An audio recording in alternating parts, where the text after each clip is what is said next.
বেনজির আছেও, র্যাব আছে, আছে, সবকিছু তো ওদিকে তো কাম করাইছে।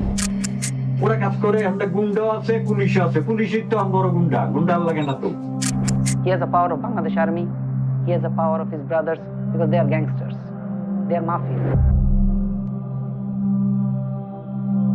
Sheikh Hasina, the mother of mafia, the mother of mafia, the mother of mafia, the mother of mafia, the mother of...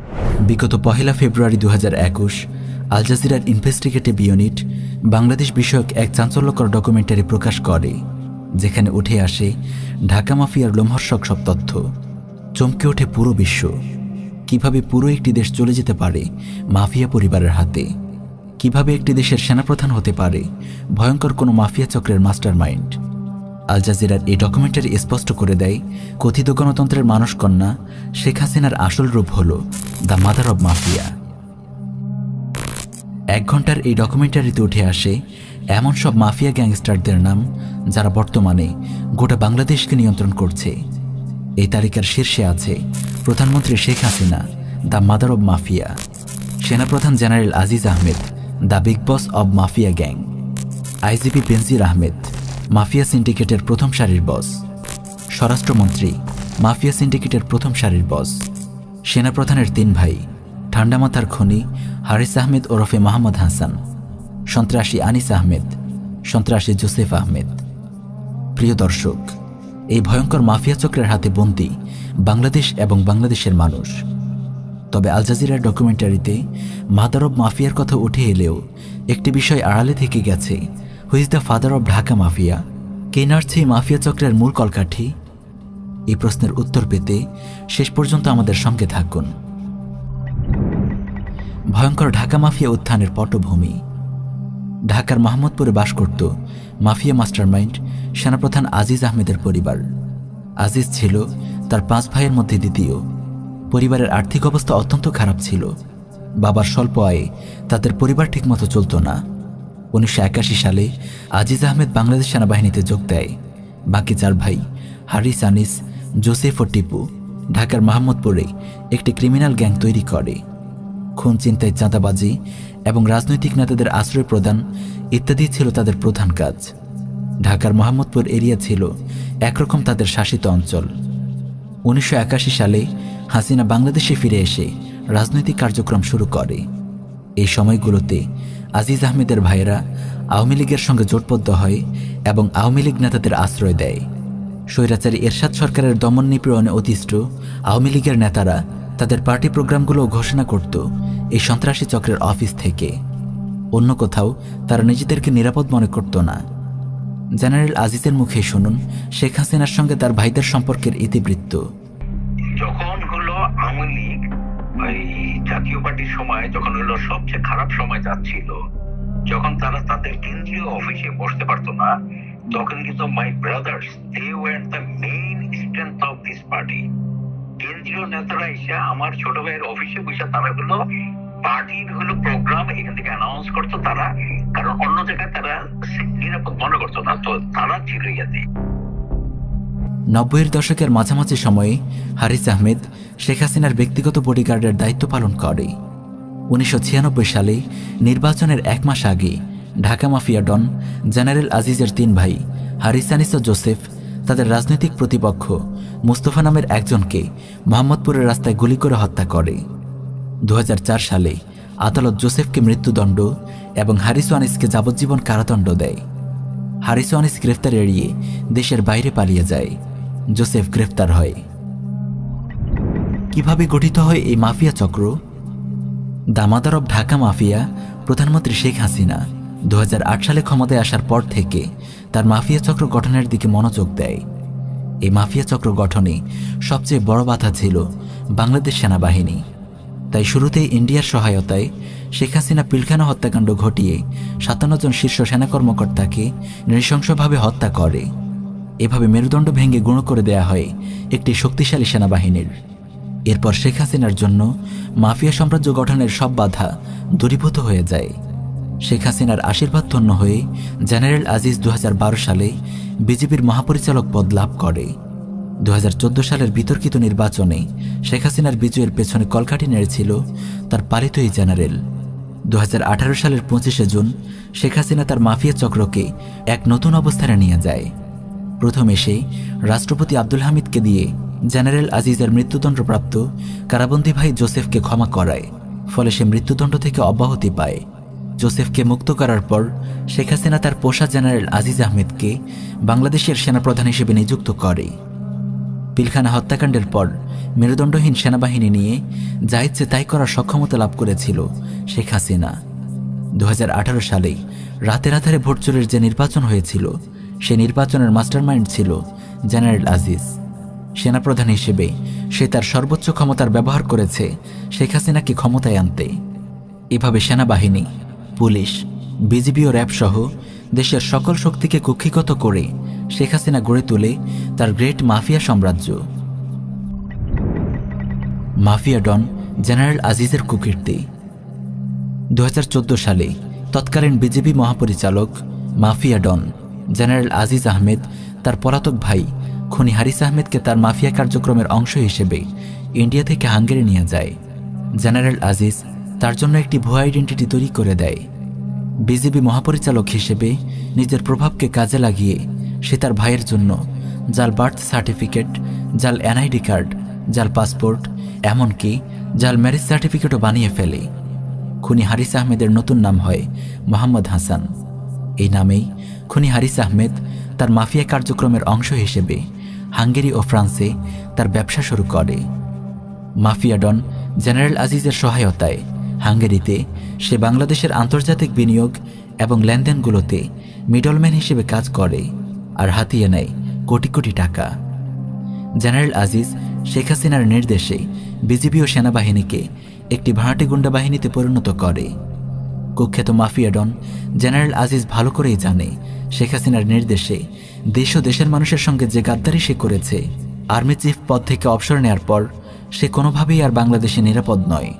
তাই তার ভবিষ্যৎ পরিকল্পনা হলো অবসর নেয়ার পর সে ইউরোপ পালিয়ে যাবে। সেখানে তার ভাই হারিসের মাধ্যমে প্রতিষ্ঠিত বে অব বেঙ্গল কোম্পানির ডিরেক্টর জেনারেল হবে আর ইউরোপময় ঘুরে বেড়াবে। র্যাব ও পুলিশ দুটি গুন্ডা বাহিনী। এই মাফিয়া সাম্রাজ্যের অফিসিয়াল গুন্ডা বাহিনী হল র্যাব আর পুলিশ। মাফিয়া ডনরা হুকুমের গোলাম এই গুন্ডা বাহিনীকে নিজেদের স্বার্থে ইচ্ছেমতো ব্যবহার করে। ঘুষখোর পুলিশের অফিসাররা সবসময় এমন জায়গায় বদলি হতে চায় যেখানে ঘুষ বেশি পাওয়া যায়, আর এই পোস্টিং পরিবর্তনে কোটি কোটি টাকা আয় করে মাফিয়ার শীর্ষ নেতারা, যাদের মধ্যে আছে স্বরাষ্ট্রমন্ত্রী আসাদুজ্জামান খান, পুলিশের আইজিপি বেনজির আহমেদ এবং জেনারেল আজিজের ভাই সন্ত্রাসী হারিস আহমেদ। হারিস আহমেদের মুখেই শুনুন। পুলিশ আঙ্গুল এখানে এই ওসিমোসিগুলোর পোস্টিং করতে কিরকম টাকা করতে যেমন আপনার আমি আপনার এয়ারপোর্ট থানার ওসি মিনিমাম 10 কোটি টাকা, 5 কোটি টাকা। অ্যাকচুয়ালি ট্রান্সফারের টাকাটা খায় home minister, IG, police commissioner. মনে করেন 5 কোটি টাকা কন্ট্রাক্ট করলে হয়তো 3 কোটি টাকা দিয়ে 2 কোটি টাকা আমরা এরকম আছে। মাফিয়া ডন জেনারেল আজিজের ভাই হারিস আহমেদ ইউরোপে বসে র্যাব নামক এই গুন্ডা বাহিনীকে চালায়। হারিসের মুখেই শুনুন। বেনজির আছে, র্যাব আছে, আছে, সবকিছু তো ওদিকে তো কাম করাই। এই আনচুদ আমার গুন্ডা হইলো র্যাব। আমার তো আপনার গুন্ডা লাগে না তো, আমার তো এই গুন্ডা, কারো ডেলি কারো ধরো ফেরো। কেবল র্যাবই নয়, পুলিশও এই মাফিয়া গোষ্ঠীর গুন্ডা বাহিনী। হারিসের মুখেই শুনুন।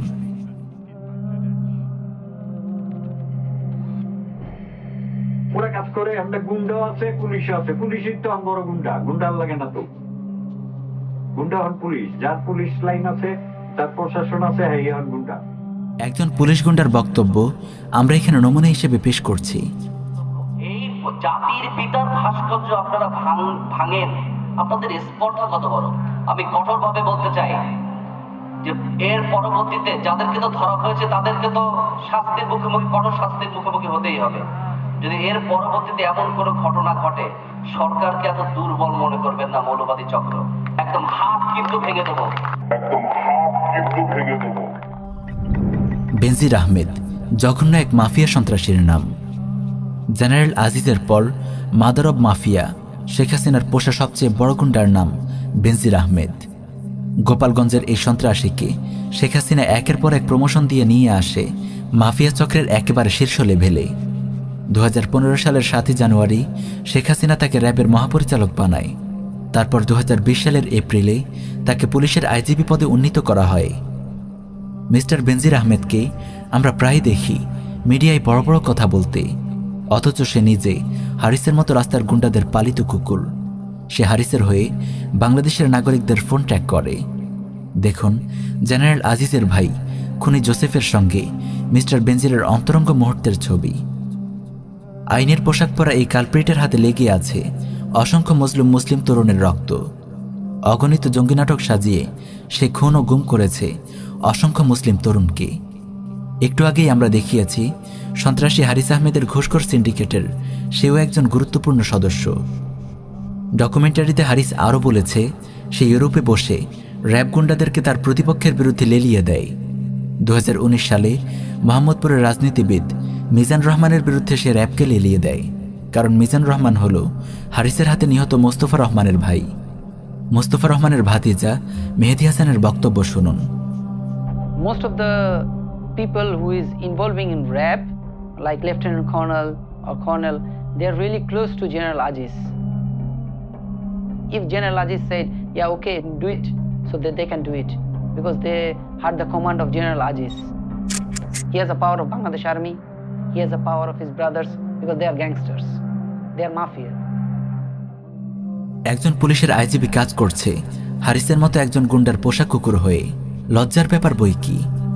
শত শত নিরপরাধ মানুষের রক্তে যার হাত লাল হয়ে আছে, ঘুষ ও চাঁদাবাজি করেই যার দিন চলে, এমন একজন শীর্ষ মাফিয়া সন্ত্রাসীর মুখে সন্ত্রাস ও উগ্রবাদ বিরোধী বক্তব্য সত্যিই হাসির ব্যাপার। মিস্টার বেনজিরের কয়েকটি উগ্রবাদী বক্তব্য শুনুন। কিন্তু এখন দেখছি আমরা নিউ ভার্সন অফ ইসলাম, যেখানে ইসলাম শেখাচ্ছে বড় ভাইরা।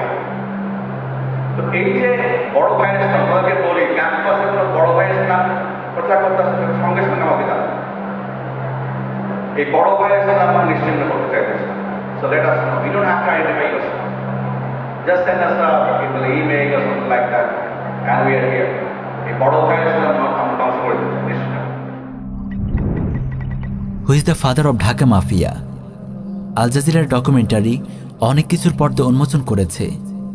আমরা দেখেছি প্রধানমন্ত্রী পরিচয়ের আড়ালে শেখ হাসিনার আসল মুখ দ্য মাদার অব মাফিয়া। দেখেছি সেনাপ্রধানের পদে বসে থাকা গাদ্দার আজিজ আহমেদের প্রকৃত চেহারা, একজন মাফিয়া ডনকে। দেখেছি আইজিপি রূপে মিস্টার বেনজির আহমেদের আসল মুখ ঢাকা মাফিয়ার একজন বিশ্বস্ত গুন্ডাকে। আরও দেখেছি স্বরাষ্ট্রমন্ত্রী আসাদুজ্জামান খানের ঘুষ সিন্ডিকেট। কিন্তু আমরা কি ভেবে দেখেছি এই মাফিয়া সাম্রাজ্যের মূল কারিগরকে? কার ছত্রছায়ায় 1 দশকেরও কম সময়ে গড়ে উঠেছে এই নজিরবিহীন মাফিয়া সাম্রাজ্য? Who is the father of Dhaka mafia? Al Jazeera এই বিষয়টি এড়িয়ে গেলেও আমরা সেটি দেশবাসীর সামনে স্পষ্ট করে দিতে চাই। ঢাকা মাফিয়ার বর্তমান খলনায়ক হল গুজরাটের কসাই mister Narendra Modi, the father of Dhaka mafia. বাংলাদেশের অনেক মন্ত্রী এ ব্যাপারে সুস্পষ্ট ইঙ্গিত দিয়েছে। প্রধানমন্ত্রী শেখ হাসিনা বলেছে, বাংলাদেশ ও ভারতের ক্রমবর্ধমান অর্থনৈতিক নির্ভরতা আমরা আনন্দের সঙ্গে স্বীকৃতি দেই। পররাষ্ট্রমন্ত্রী আব্দুল মোমিন বলেছে, ভারত ও বাংলাদেশের সম্পর্ক স্বামী স্ত্রীর মতো। স্বরাষ্ট্রমন্ত্রী আসাদুজ্জামান খান বলেছে, ভারত আমাদের পরীক্ষিত বন্ধু। নরেন্দ্র মোদী ভারতের কুখ্যাত জঙ্গি সংগঠন আরএসএসের একজন ঝানু নেতা। 2002 সালে গুজরাটের মুখ্যমন্ত্রী থাকাকালে সে হাজার হাজার মুসলিমকে হত্যা করে। ইতিহাসে এই ঘটনা গুজরাট হত্যা নামে খ্যাত। 2014 সালে ভারতের লোকসভা নির্বাচনে রাজনৈতিক দল বিজেপি থেকে সে ভারতের প্রধানমন্ত্রী নির্বাচিত হয়। প্রধানমন্ত্রী হিসেবে দায়িত্ব গ্রহণের পর থেকেই সে নিরলসভাবে কাজ করে যাচ্ছে জঙ্গি সংগঠন আরএসএসের ড্রিম প্রজেক্ট অখণ্ড ভারতের রামরাজত্ব প্রতিষ্ঠা নিয়ে। ইতিমধ্যে সে অনেক এগিয়েছে। সংবিধানের 370 ধারা বাতিল করে কাশ্মীরের স্বায়ত্তশাসন কেড়ে নিয়েছে। বাবরি মসজিদ ভেঙে রাম মন্দির নির্মাণ করেছে। মুসলিমদেরকে বাস্তুভিটাহীন উদ্বাস্তু জাতিতে পরিণত করতে পাশ করেছে সিটিজেন অ্যামেন্ডমেন্ট বিল সিএএ। এই আইন বাস্তবায়িত হলে ভারতের মুসলিমদের পরিণতি আরাকানের মুসলিমদের চেয়েও জঘন্য হবে। অতি অল্প সময়ে তার অগ্রগতি উপমহাদেশের মুসলিমদের জন্য এক অশনি সংকেত। শেখ হাসিনাকে দিয়ে ঢাকা মাফিয়া প্রতিষ্ঠা গুজরাটের কসাই নরেন্দ্র মোদীর হিন্দুত্ববাদী এজেন্ডারই একটি গুরুত্বপূর্ণ প্রজেক্ট। ভারতের গোয়েন্দা সংস্থা র 2009 সালে বাংলাদেশের ইতিহাসের বর্বরতম হত্যাকাণ্ড ঘটায় ঢাকার পিলখানায়। হত্যা করা হয় দেশের শীর্ষ আর্মি নেতৃত্বকে, ভেঙে গুঁড়িয়ে দেয়া হয় একটি স্বাধীন দেশের সেনাবাহিনীর মেরুদণ্ড।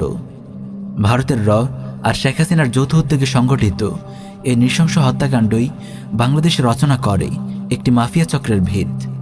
2004 সালে ক্ষমতায় আসার পর মিস্টার নরেন্দ্র মোদীর সার্বিক সহযোগিতায় শেখ হাসিনা গড়ে তোলে এই নজিরবিহীন মাফিয়া সাম্রাজ্য। প্রিয় দর্শক, আপনারা জানেন মরণফাঁদ ফারাক্কা, সীমান্ত হত্যা, টিপাইমুখ বাঁধ সহ বিভিন্ন ইস্যুতে ভারতের হিন্দুত্ববাদী সরকার বাংলাদেশের মানুষের ওপর নানানভাবে জুলুম করে আসছে। তবে নরেন্দ্র মোদীর এই মাফিয়া সাম্রাজ্য প্রতিষ্ঠা অন্য সব ইস্যুর মতো সাধারণ কোনো ইস্যু নয়। এই ইস্যুর সঙ্গে জড়িয়ে আছে এদেশের মুসলিমদের ভবিষ্যৎ, আগামী মুসলিম প্রজন্মের ঈমান আর আকীদা ও অস্তিত্ব সংরক্ষণের মতো স্পর্শকাতর বিষয়। হাসিনা, আজিজ আর বেনজির গংরা তো টাকার ক্ষমতার লোভে কসাই মোদের সহায়তায় গড়ে তুলেছে এই মাফিয়া সাম্রাজ্য, কিন্তু মোদির টার্গেট হল উপমহাদেশের রামরাজত্ব প্রতিষ্ঠা। বাংলাদেশের মুসলিমকে সিদ্ধান্ত নিতে হবে তারা বাংলাদেশের এই মুসলিম ভূখণ্ডকে হিন্দুত্ববাদী ভারতের হাতে তুলে দেবে কিনা, এদেশকেও আরাকান কাশ্মীর গুজরাট হতে দেবে কিনা। তাই এই মাফিয়া সাম্রাজ্যকে ভেঙে টুকরো টুকরো করতে হলে মুসলিমদেরকে প্রস্তুতি নিতে হবে এখনই। আরও জোরদার ও শক্তিশালী করতে হবে দাওয়াহ ও ইরশাদ কার্যক্রম, তৈরি করতে হবে ব্যাপক জনসচেতনতা। তবেই এই হিন্দুত্ববাদী মাফিয়া সাম্রাজ্যের কবল থেকে রক্ষা পাবে এদেশের মানুষ।